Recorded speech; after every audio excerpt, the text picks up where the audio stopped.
Stotinama godina drvo tenere koje se nalazilo u Sahari se smatralo najizolovanijim drvetom na svetu i zbog toga su ga mnogi smatrali svetim i čudnim.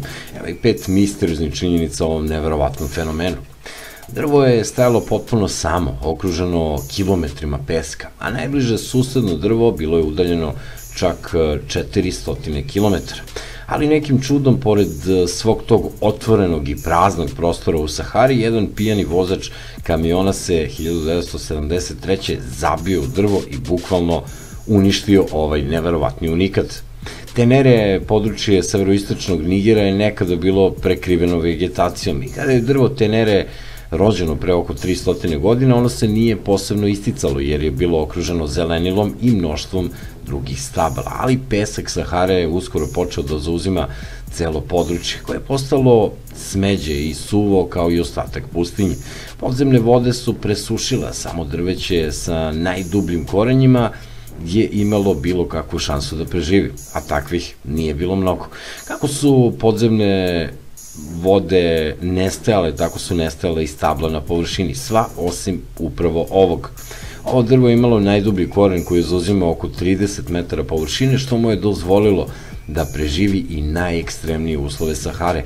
Početkom 20.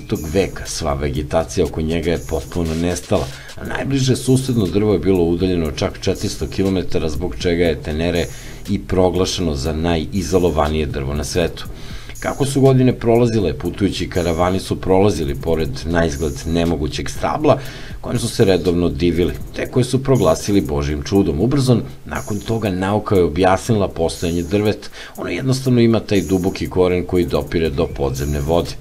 Kako je drvo postajalo sve popularnije, Francuzi, koji su u to vreme imali kontrolu nad ovim područjem, odlučili su pored drveta da naprave bunar za svoje potrebe, odnosno svoje vojske, ali svih putnika koji prođu tuda. Nažalost, jednog dana 73. godine libijski vozač kamiona je seo pijan za volan i jurio je pustinskom stazom sve dok konačno nije skrenuo sa puta. I zamislite, zabio se baš u ovo drvo koje se moglo pronaći jedino u krugu od 400 km, najizolovanije drvo na svetu. Vozač je vozio toliko brzo da je odmah izvalio drvo iz korena, koji ga je sve te godine održavao u životu. 8. novembra 73. godine mrtvo drvo tenere je prevezeno u muzej Nigera u glavnom gradu Niamey, a kasnije te godine anonimni umetnik je podigao spomenik u znak sećanja na ovaj čudni fenomen.